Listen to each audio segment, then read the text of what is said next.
pleasure to see all these smiling faces, all these masks. To my right is Ms. Melissa DeRosa, Secretary of the Governor. To my left is Dr. James Malatras, intellectual superpower, who has been helping us all through this. Let's talk about where we are today.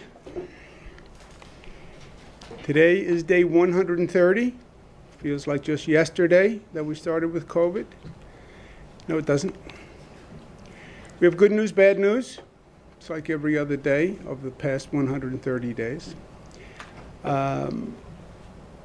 We will start with the good news because we are glass half full kind of people.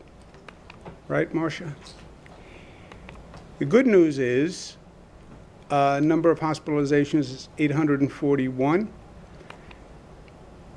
Number of intubations is 97. It's the first time it's been under 100, and it is the first time it's been this low since March 16th. Intubations have been a bad indicator. The number of people who once they're intubated, actually come off the intubator is very low. About 80% of the people who are intubated don't survive. So the fact that this number is down is very positive. All the numbers are where they should be, and you can look at them by region. Within a region, you can look at them by county. You see some slight variances among the counties, which we have been seeing and we've been watching. And you get a little uptick, a little downtick, but they're basically all in good shape. Number of lives lost, 11, and it's been about that level for the past week or so, and that's also good news, that you can be at a place where you lose 11 people and you say that's good news is welcome to our new reality. Our thoughts and prayers are with those 11. But relative to where we were, that's very, very good news. The rolling average, 3-day average, is 10. We did 57,000 tests yesterday. No state tests more than New York. I don't believe there's a country that per capita tests more than New York tests. So we get the information, and the information can then lead us. If we have a problem, we see a problem, and then we can attack the problem. 1.2% positive on the 57,000 tests yesterday. Long Island enters phase 4, which is the final phase today. We're excited about that.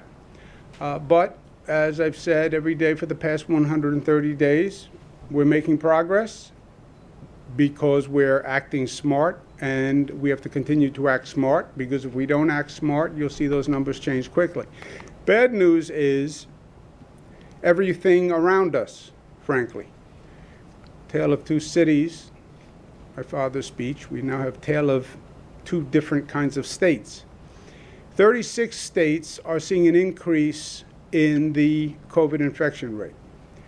That is the bad news. Now, the federal government still insists on perpetuating myths, and the federal government says, well, the cases are going up because we are testing more. That makes no sense whatsoever. And the American people are smart. You know, you're not going to fool them. You're not going to con them. Hospitalizations are going up. That is the indicator. People do not go into a hospital unless they're sick. Nobody goes into a hospital for a vacation. Hospital won't keep you if you're well and you're just going there for a respite.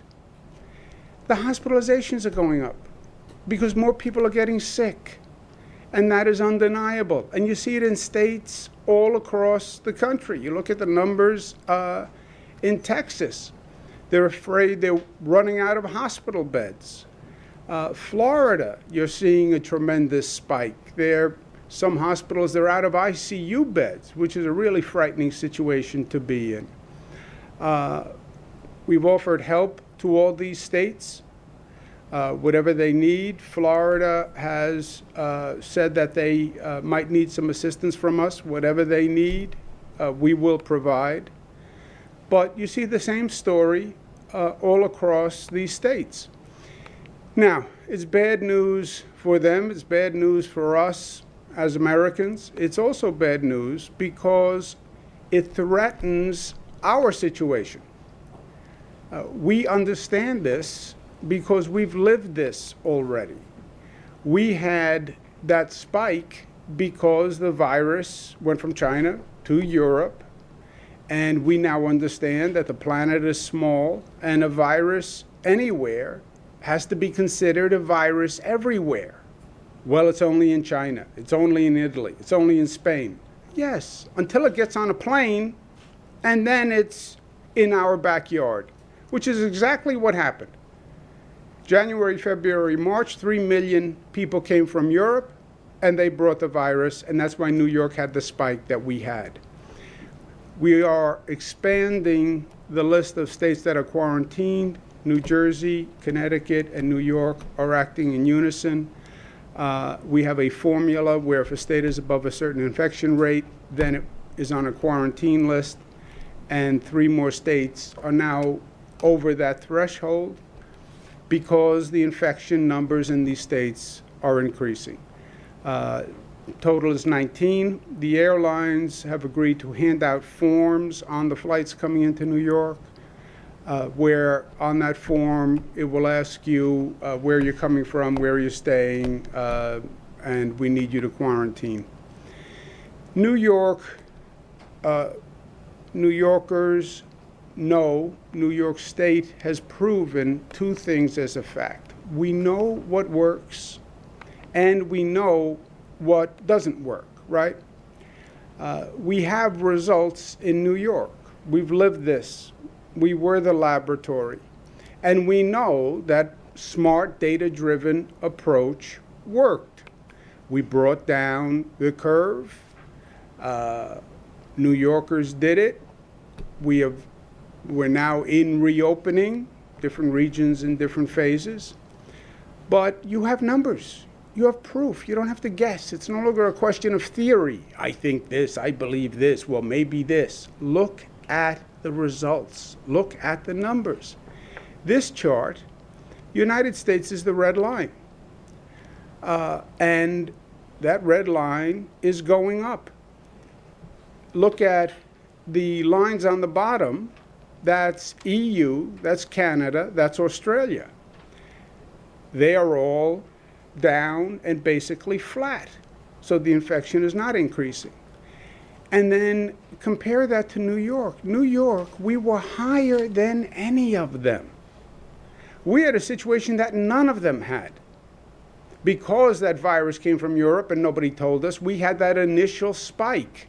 We had to get the spike down.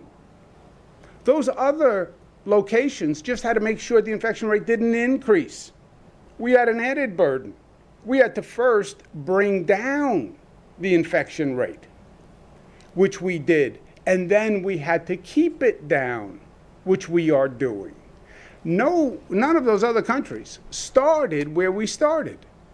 Nowhere near it. The country didn't start where we started. We were ambushed by the virus. Federal government didn't track it, didn't know it, didn't tell us. But we've shown what you can do. And that is proof positive of what works. And we're continuing to do that, following the data, following the facts, which informs our reopening. All county fairs will be canceled. We canceled the state fair, which is a really beautiful annual event. But we canceled that last week, and we're also going to be canceling county fairs. We've had a lot of consultation and done work on air filtration. There are air filtration systems that can take COVID out of the air. There then winds up a series of questions, what filters work on what HVAC systems. but the filters are rated, the HVAC systems are rated by what they call a MERV rating. So what we're saying is the best filter we would like to see installed is what's called a MERV 13. It's goes to the density of the filter and what it can actually filter out. MERV 13 filters out the COVID virus. Some systems can't take MERV 13, so it's either 13, 12, or 11. But one of those three filters, and then we have ventilation protocols, and the mall reopening date is July 10th in phase 4. On schools, we are, and we have been consulting all stakeholders on guidance on how a school would reopen in September. We have 700 school districts in this state. They range from rural districts to urban districts, suburban districts. Localities are very involved in their schools and school decisions. So we have been meeting with them. Jim is on a commission that talks to the different districts and their representatives about reopening. We'll have finalized guidance pursuant to those conversations on July 13th. On July 31st, local school districts will submit their plans on how they would reopen, what their precautions will be, if they want to have a phased reopening, if they want to have a partial reopening. Those plans would come in on July 31. August 1 to 7, the state will announce a decision on whether or not those schools reopen. We want to make that decision with the best available data. The facts change here day to day, week to week. I understand there's a drop dead date where you have to make a decision by a certain date, but wait until that date to make a decision because the facts may change. As we see, a week can be a lifetime with this COVID virus because everything changes so quickly. The schools say they need a decision made by the end of the first week in August so they can then turn on the switches and get everything ready for September. And we'll look at the data in that first week and then we'll make a decision. I heard the president speak yesterday and what he was tweeting about today on schools. And look, this is getting a little old as far as I'm concerned. And I heard what the president said on schools, but this has been there, done that, right? School reopenings are a state decision, period. That is the law, and that is the way we're going to proceed. It's not up to the President of the United States. There is something called the Constitution that guides government power, and then there are a series of laws that are based on that Constitution. And the President does not have the authority to open schools. We will open the schools if it is safe to open the schools. Everybody wants the schools open. Everybody. Nobody wants the schools open more than I do. School reopening also ties to the economic reopening, right? Because you can't really reopen the economy fully if you have the schools closed. Schools are important, not just education, socialization of young people. We don't even know what this means to have kids who are out of school for this period of time. So, yes, we all want to open schools, but we want it to be safe. And the test that I bring to all of these things, day camps, overnight camps, is my child test. I am not going to ask anyone to put their child in a situation that I would not put my child. And that's how I make these decisions. If it's not safe for my child, it's not safe for your child. So we'll get the data and we'll make that decision in August. But just to be clear, the federal government has no legal authority when it comes to school openings. And this is just a redux of what the president did on the economic reopening. If you remember, he didn't want to have anything to do with the closing of the economies. He said the governors should do that. The governors will decide if an economy closes. But then the president declared, I have the authority to reopen the economies, and I'm going to order a reopening of the economies. No, not true, Mr. President. It's not what the Constitution says. I made that point, and then the president said, okay, it's not up to me, it's up to the governors. The same is true on education. He wants the schools reopened. It's not up to him. It's not up to him. It's not his legal authority. Just like it wasn't his legal authority to say he's going to decide when the economy reopens in the state. And this is a redux because he poses a false choice. And he's posed a false choice that is one of the reasons this nation is now in the situation that it's in. On the economy, he said it's a choice between the economy and public health. And he chose the economy and said to states all across this nation, reopen the economy right away. We have to get the economy running. And that's what we have to do. It was never a choice between reopen the economy or take care of public health. It was never a choice between reopen the economy or have more Americans die. That was never the choice. And the states that made that choice are the states that are now suffering. It was, of course, reopen. But reopen the economy and be smart about the way you're reopening. It wasn't binary. It wasn't just open the floodgates, everybody go out, no precautions, no data, no monitoring. And then you're shocked when you see the infection rate going through the roof. Everybody warned him. Everyone said, if you just reopen, you're going to drive that infection rate up, and then it's actually going to hurt the economy. And that is what happened.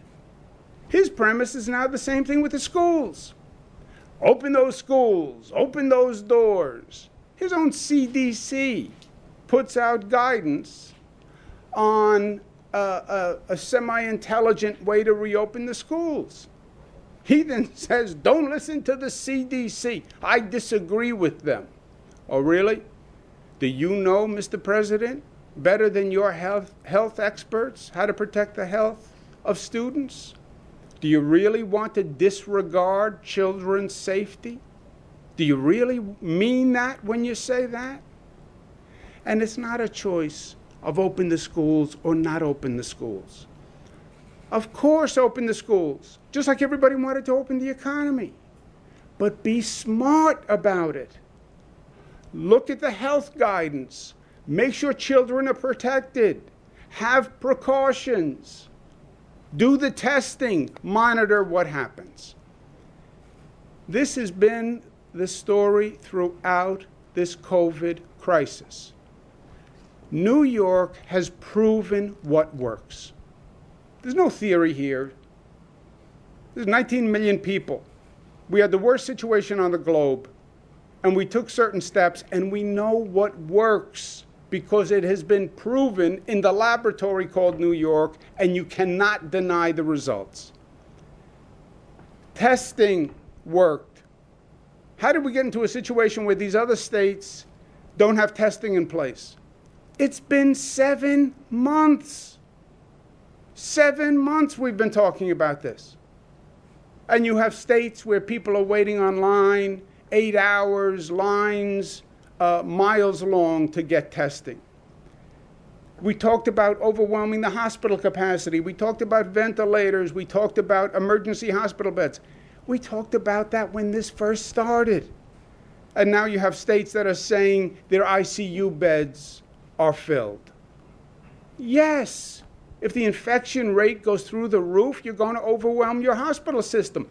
We talked about this months ago.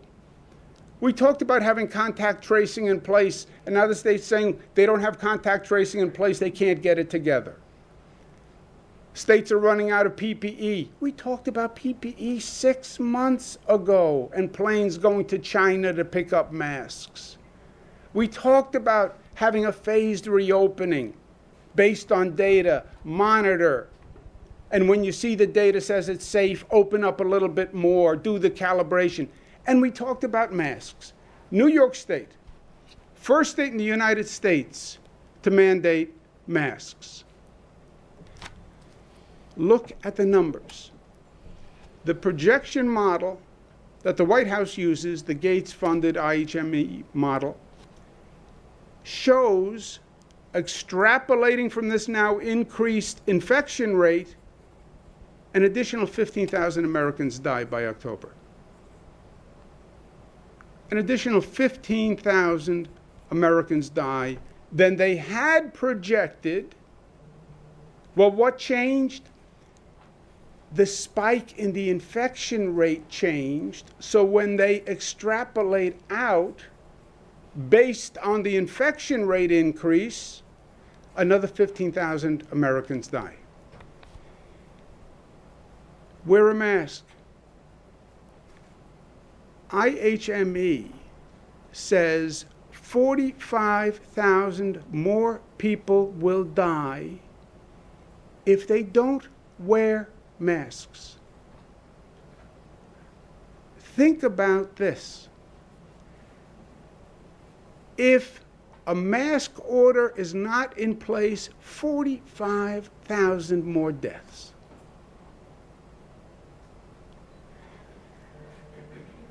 You're not going to save everyone's life.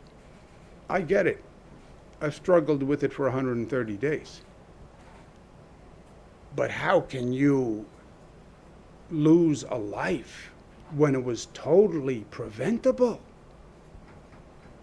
Totally preventable. All you had to do was have a mask policy and you saved 45,000 people's lives? Why, on God's green earth, wouldn't you have a mask policy when they are telling you that it works and that if you don't do it, 45,000 more people will die? What has happened to basic common sense in our government leaders? Why wouldn't you? What is it, hubris? That you were against masks and you made them a political symbol? So now you're going to let 45,000 more people die? Look, leadership starts at the top.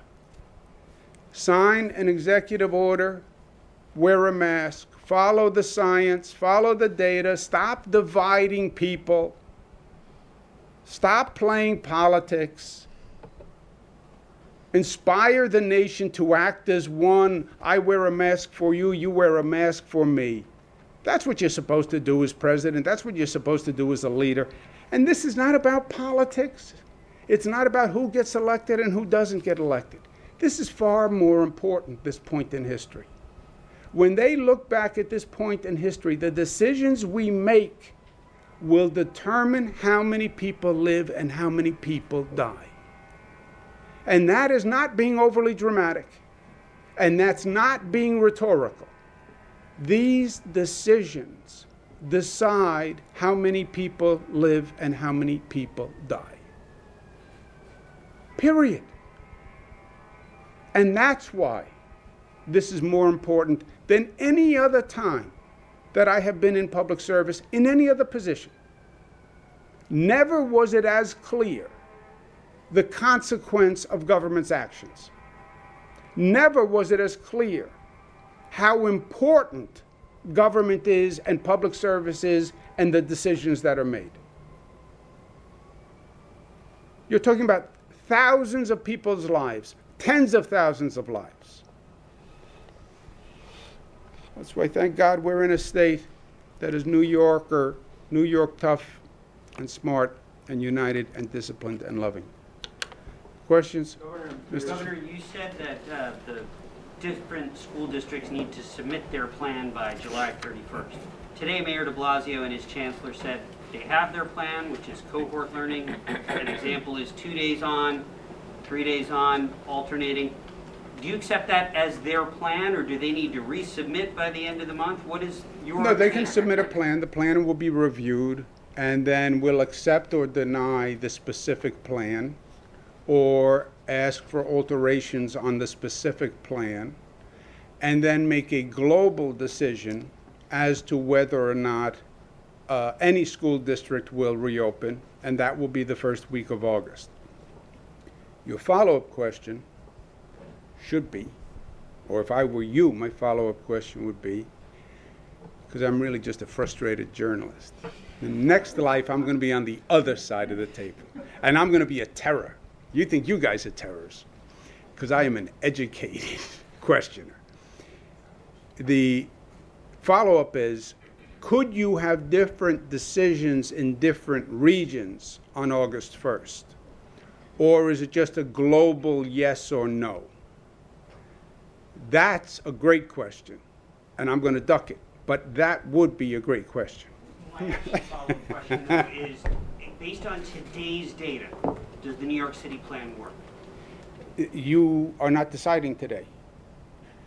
Ideally, you would make the decision the night before, right? If you're a parent, you probably are going to wait until the night before, and you're going to get the data the night before. I don't have the luxury of waiting for the night before.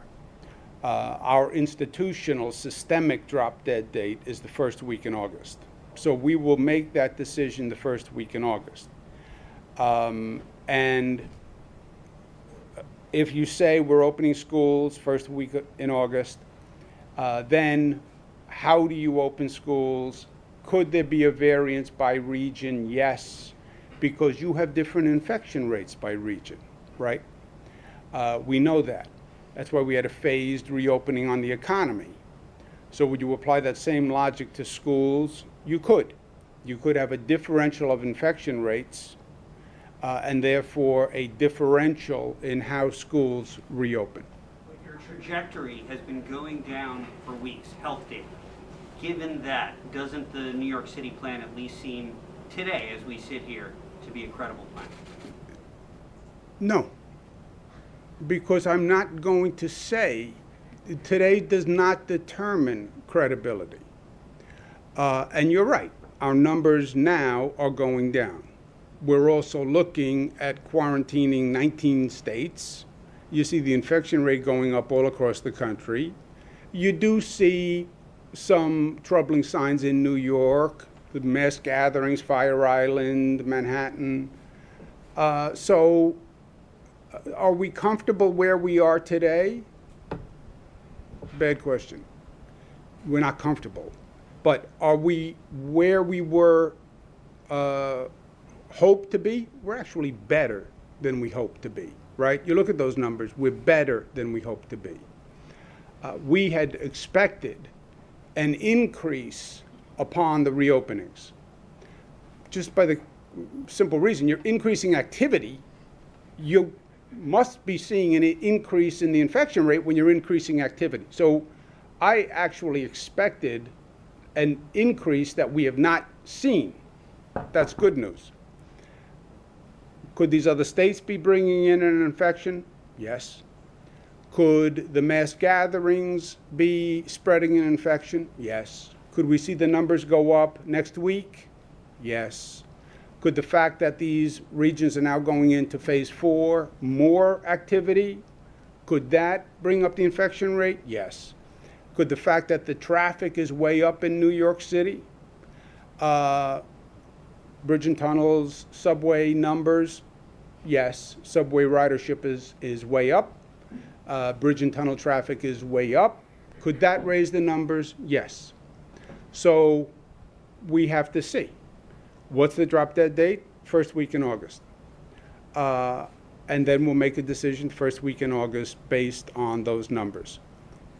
And then you'll make separate decisions on the local plan and the advisability of the local plan individually besides the global determination. Governor, to follow up, you have 700 school districts in New York, 1,000 plus schools in New York City that are public schools, not including charter schools, religious schools, and private schools, how will your Department of Education, or you yourself and your staff, be able to decide on thousands of reopening plans to decide whether or not each one of them is going to be okay? Yeah, they don't really, they're doing it more, there's more of a cohesive approach to this, Marcia. We have a committee that's been in place, I'll ask Jim to give you some details, that has been talking about this for weeks. And then you have, basically, you only have a couple of models. They're more on regional variations than anything else. Schools on Long Island will all have about the same plan. Schools in Western New York will all have about the same plan. It's not an individual school plan. If there's a variation, it's a regional variation. But the complicating factor is then you do have a variance in the infection rate all across the state. You have very different situations on the infection rate. And how would that affect different schools? If I have a lower infection rate because I'm in upstate New York, is it safe for me to actually have more in-school days than a school that has a higher infection rate? Those are all good questions that we're working through now. So also, what would you say to school union leaders who are very concerned about the safety of the buildings for their teachers? They've expressed concerns and say maybe they don't want to go into schools unless they're, especially here in New York City. I'm sure you must have heard from Michael Mulgrew. He's been very vocal about it. What do you say to him? Yeah, Marcia, I say you're right. The teachers? I say you're right. You're concerned. I'm just as concerned. If it's not safe for my child, it's not safe for anyone's child. If I wasn't prepared to be a school teacher in that school, I wouldn't ask anyone else to be a school teacher in that school. It's that simple. When we came to the reopening of the economy, I said, I'm not going to put someone in a dangerous situation. There's no money on the planet that can pay for a life, as far as I'm concerned. So it's a balance. And the same is with schools. So I just wonder if you've seen the president's tweet where he said that he might cut off federal aid to schools that don't. Yeah, I know. Threaten me. It's not the first time. We went through this. We went through this whole threat, right? He was going to order me to reopen the economy, liberate New York, right? I'm the president. I'll tell you when the economy opens. Yeah, no. Doesn't work that way. It's not legal, it's not constitutional. And you're not going to bully New Yorkers. That's not going to happen, right? Threaten me. How many times have we been through this? I'm still here, right? Do you think the threat is going to work, Marcia? Do you really think the threat is going to work? Love works, not the threat. Jim, you want to just give some color on what the school districts? And the governor's right, on the districts, there's 700 districts. There are charter schools and private schools within a district. They're going to work together because many of the issues are interrelated. Transportation is often provided by the public district. We've had a governor convened a commission. Randy Weingarten from the National Teachers Union is on our commission, so we've been hearing from labor. We've been meeting with superintendents all across the state. We have the state education department commissioner on our task force and our commission. So we've been working with all the districts. So there's going to be variations based on the location, but they're basically, in many cases, the same, using the data and using public health guidance. We've had Commissioner Zucker present and work with us as well. And to the money point, we spend about $70 billion on education every year. About $3 billion of that comes from the federal government, so it's not as much. And the real sad issue is if that is the threat, that mostly goes to the highest need students that we have, like meal programs. So they'd be cutting like funding for meals for students. It's about $3.5 billion total on $70 billion in spending total for the state. We spend most of the money in New York State on education. Excuse me 1 second. Forget threatening as a tactic, okay? Which it doesn't work. It doesn't work in life. It particularly doesn't work in New York. And it particularly doesn't work when it's hollow because you can't back it up. Well, I won't give New York funding. You don't give us any funding now. What are you going to do? Not build the Cross Hudson Tunnel? Not fund the 2nd Avenue subway extension? Not approve the MTA's congestion pricing? Not approve LaGuardia's air train? Add an additional tax burden to us through SALT? What else? What? You can't threaten when there's nothing that you have done that is positive in the first place. Everything he has done has been negative to New York, and gratuitous, and illegal and unconstitutional. Governor John Yes, Carney Luis. from Delaware expressed dismay at Delaware being added to the list of the 14-day quarantine. He said Delaware is a partner state, that its infection rate is not in the same league as the other states where they're going up. You know, we have commuters going between Delaware and the tri-state area. Have you spoken to them, and is there any consideration to take Delaware off the list or carve out some special exceptions? We are looking at that, Luis, because he does have a good point, which is to make sure it's analogous, the situation between a higher infection rate in a smaller state versus a larger state. And he has been, he's a good governor, and he is a partner, and we do a lot of good work together.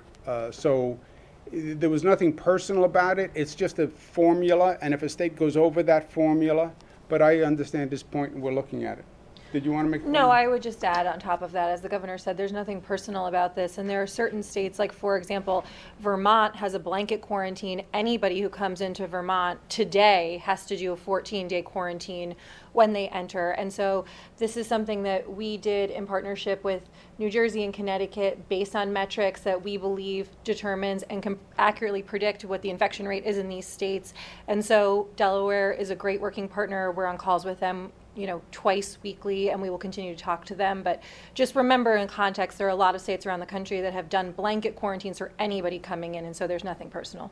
Yeah, also, States like Maine and even Connecticut, actually, I believe, they are using a COVID test as a substitute to the quarantine. If you tested negative within the past 72 hours, that could be used as a substitute for, you know, having to quarantine for 14 days. Why is that not being considered? because it is being considered, but it's hard to administer here. What were the numbers on how many people coming in? Do you remember? From other states daily, it's about 12,000 that are coming in from those impacted states daily. And the other issue is, because we did talk through the potential of a test, and it's something we're considering, but remember, a test is a snapshot in time, and there's a certain amount of time when you could have COVID and you could get a test and it won't come back positive. And so you're seeing issues crop up. I saw Laura Kern talking about this in Long Island, Dan McCoy talking about this in Albany. You've seen Phil Murphy talk about this in New Jersey. There are large pockets right now that are cropping up of infection rates that are being driven primarily by people who are coming in from these high impacted states. And so we have to protect the progress that we're making here. We have to do it based on the science and the data and the advice that we're getting from our health professionals. So we're continuing to evolve our approach as the information evolves, like everything with this disease. Nothing is the same as it was a week ago, but those are the considerations. And also, Louisa, whenever you come up with, you know, there are a lot of good ideas, you then have to implement it. And in New York, everything, the scale is so large, 12,000 people a day. All right, but if you had a test in the last 72 hours, then you're allowed in. All right, now you have to check individually all 12,000, and they're going to present you a receipt that says I had a test, and then somebody has to call. You know, it's all these cumbersome mechanisms that don't even exist, right? This is a whole new world. And who's going to do that? And do you do it as they get on the plane? Do you get it when they come off the plane? And do you back up the line? I mean, it's all so. But Melissa's point is right. You know, we have seen 12,000 people a day. We have seen what one person can do, one super spreader. Right? We wrote the book, New Rochelle. One person, hundreds of people infected. That's all it takes. You see those mass gatherings, you see Fire Island or downtown Manhattan on a Thursday, Friday night, one person walking up and down that block can infect hundreds of people. And New Yorkers killed themselves to get where we are today. Killed themselves. And if we see that infection rate go back up again, I mean, who wants to go through that again? Question on testing. Some testing sites in New York, like CityMD, have said that it might now take a minimum of 7 days to get back a test result because of the surge of cases nationwide. Is that something you're concerned about, you know, happening at a more widespread level at the state and affecting, you know, test results coming back and being able to monitor infection rates? What is happening, because nothing is simple, what's happening is the other states have such a scramble for testing and don't have testing in place. So they're going to the national laboratories, and the federal government is asking the national laboratories to prioritize testing in those states. Those national laboratories are now getting overwhelmed. And where their turnaround time was 2 or 3 days, their turnaround time can now be as long as 6 or 7 days. That affects not only the states that are going to them for testing recently, that's also backing up the sites in New York that those national laboratories do for us. The good news is the national labs are only about 30% of our overall testing capacity. About 70% are labs within the state, so it shouldn't have that dramatic effect. Uptick in violence. And just to punctuate the governor's point, when we started this crisis back in March, we didn't rely on the federal government, we didn't rely on the commercial labs, so we built out our own network of 215 labs that we have across the state. And right now, we're able to turn around tests on average in 3 or fewer days. So I think that the issue here, as the governor said, is that when people are going to use LabCorp, Quest, or BioReference, they have to be prepared for that backlog. But if you do the research and you find out which of the locations that you're going to that are utilizing one of our 215 lab sites in state, you're going to get a much shorter turnaround time. But but also, look at this. My point to the president is, we didn't have to be here. We did not have to be here. We had all of these issues on the table day one. There's not anything we're talking about today or anything happening in this nation that we didn't talk about 4 months ago and 5 months ago and 6 months ago. Testing capacity. I know. We talked about that 6 months ago. We had to go out, create our own testing capacity because the federal government wouldn't help. Tracing capacity. I know. We had to put together our own tracing mechanism because the federal government wouldn't help. Oh, hospitals are overwhelmed. I know. We went through this 4 months ago, create Javits, create these other campuses for emergency hospital beds. Why are we here? And why is the death rate going up? And why is the infection rate going up and the hospitalizations going up? And why aren't we prepared? And why are the other countries going down and we're going up? We didn't have to be here. There's not an issue we're talking about today that we didn't talk about and we didn't solve for in New York. That's what's frustrating. We solved for them. No, you didn't. Yes, we did. It's in the numbers. Otherwise, how did we turn around that infection rate? Magic? Regarding the uptick in violence, Governor, it appears as though the analysis we did, about 1,500 inmates were released from Rikers, and about 13% of them were rearrested, which sounds like a low number unless you're talking about being rearrested for a shooting or for a murder. Is your sense that that was a contributor, that letting people out early, perhaps prematurely, for COVID-related reasons may have contributed to this spike in violence? May it have contributed? Yeah. But your point, I think, is even stronger than that. You're saying 15% were rearrested. 13% were rearrested. Well, then those 13% contributed, right? But I think the point is right, that these are contributing circumstances. And I think you had a number of contributing circumstances that, frankly, are conspiring. There's a negative synergy that is going on, right? You have the Riker releases. You have the ongoing relationship between the community and the police. How is that affecting the NYPD? Some of the arrest numbers appear to be down. What does that mean, right? You have the protests going on. You have district attorneys who sometimes appear not to be charging on the facts of the crime, right? There's a difference between a protester and looting. There's a difference between a protester and a gun charge.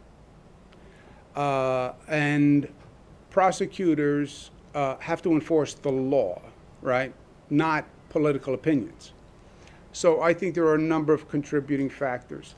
And I think one of the situations we really have to address is the relationship between the community and the police, which is right now dysfunctional. It's just dysfunctional. And there's no sugarcoating it. And it's not about making changes on the budget. It's not about tear gas or rubber bullets. The relationship itself doesn't work. The trust and respect and mutuality doesn't work. And that can only be restored by putting people at a table and reimagining, redesigning, restructuring the police force that New York City wants. And that's the conversation that has to happen. And everything else is just on the edges as far as I'm concerned. I know you've been very patient. I'm sorry. Thank you, I appreciate it. Back to testing for a second. Given this increased lag time in the ones that are going to the main laboratories, is there anything the state needs to be doing to increase capacity so that these tests are useful and you're not getting results 8 days later? I don't believe there is any more water that we can wring out of that stone. When you are at 57,000 tests yesterday, 60,000 tests, when we started, you know how many tests we could do per day? 400. Max. I remember sitting in the meeting with all the experts. Well, if we did everything possible, how many could we do a day? Maybe we could get up to 400. I said, great. How many do we need? Oh, about 10,000. I said, great. We have every lab working. And what the national labs say is that this slowdown in the processing is temporary, and they hope they're just handling a surge from the other states. How much Schools, contact? I'm just curious, do you plan to work more collaboratively with Mayor Bill de Blasio, and do you have anything to say to parents who are exasperated when, again, they hear something from the mayor, and then they hear something that's contradictory from your office an hour later? Yeah, I don't think they heard, well, it depends on I don't know what they heard. You said the plan was not, so it wasn't, you couldn't evaluate it. No, I said no locality has the legal authority to determine if they open or not. That is not, we have 700 school districts. None of those 700 can say, I'm opening on August 1st. I'm opening September 4th. They do not have that legal authority. That is state law. The president doesn't have the authority to say New York City schools are open. It is a state decision. I think the mayor would say, I never said legally I can decide to open the schools. I think the mayor would say, I said I'm putting in the plan to reopen the schools. And that nuance is very important. We have asked all 700 districts, give us your plan for the new normal if we reopen in September. So every district could say to you today, we're planning on reopening, and we're doing a plan to reopen. I am planning to reopen. You might write a story.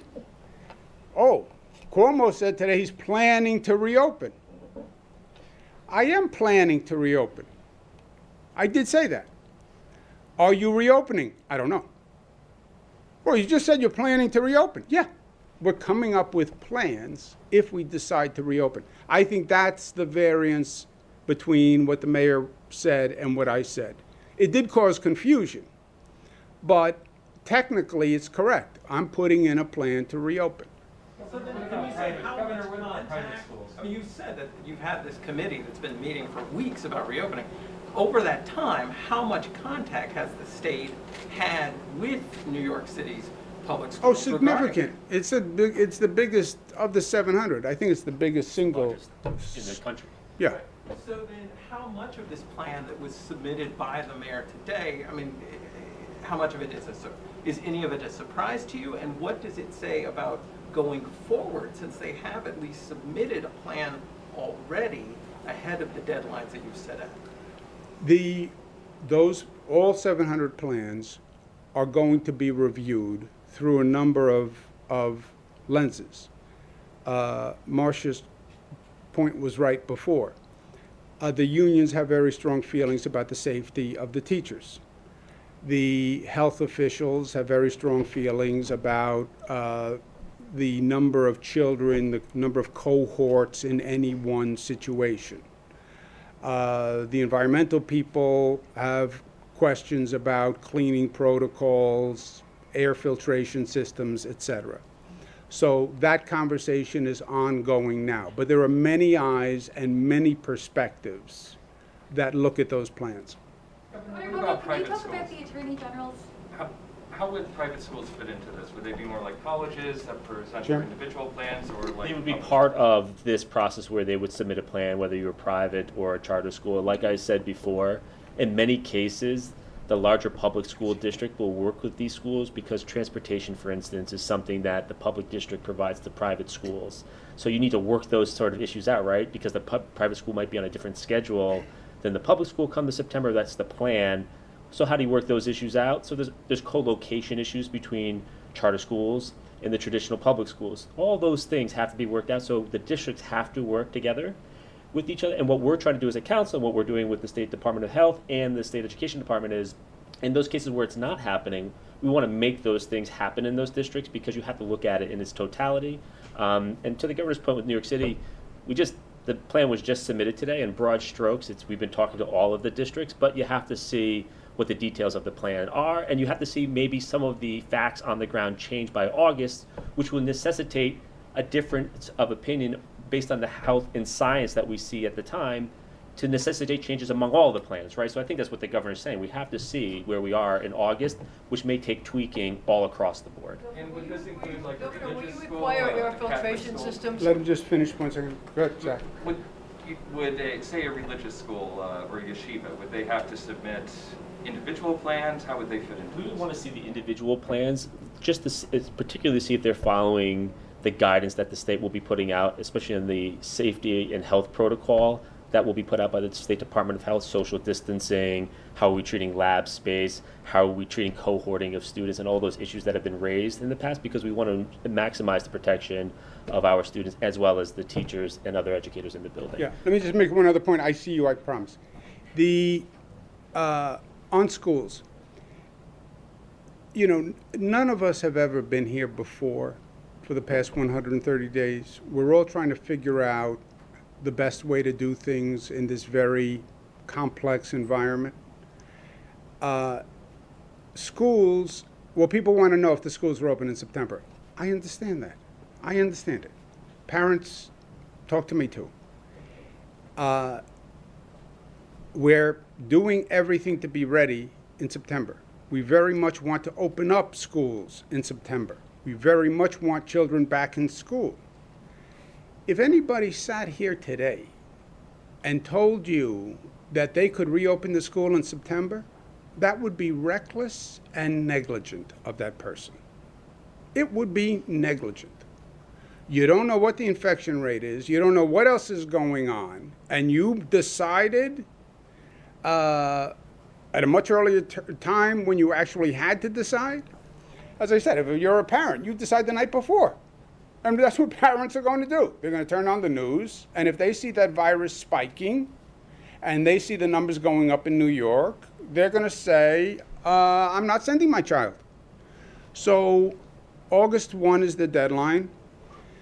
We're working collaboratively with everyone. Why don't you make a decision today? Because it's not intelligent to make a decision today. That's all. There's no conspiracy. There's nothing else going on. There's no politics. Everybody wants the same thing. We're just trying to work through a difficult situation. And you're talking about the safety of children. You know, God forbid you make that mistake, right? Can you talk about the Attorney General's Governor. probe into clashes between the police and protesters, where it stands now, and what you expect the outcome might be? I can't really. I think, do you know when Melissa? Yeah, so the Attorney General is going to be releasing a preliminary report, I expect sometime in the next 24 hours tentatively. And I think that she's doing a broad overview based on the hearings that she had conducted, what she heard directly from the protesters, the testimony that was given, and we await the report. And I believe there's going to be the preliminary report and Let's then a follow subsequent up. report. My follow-up is this: are you going to require these schools to install air filtration systems or HVAC systems to protect the students when they go back to these classrooms? That is one of the engineering things that they're looking at. When we talked about the review of the plans, that's one of the things they're looking at. Different schools have different HVAC systems. Different HVAC systems can accept different filters. The best filter to have is a MERV 13 or higher. Some can't take a MERV 13. Right now we're saying with malls it has to be a MERV 13 or MERV 12 or MERV 11. Would that work in schools? It depends. Some of the schools yes, some of the schools no. If it doesn't work in a school, you prevent that school from opening. That's one of the things we're looking at. Now, there are other ways to move air. You can bring in more outside air rather than recirculated air, but then the air conditioner doesn't work as effectively. And that's what we're looking at. And I have now exhausted my knowledge of HVAC systems. Schools money to pay for these things? And then it's we'd have to decide what we're going to do and then who has the money. All right, that's it. It's too complicated. I'm leaving. I will be back. Thank you, guys. State lawmakers holding hearings on nursing home.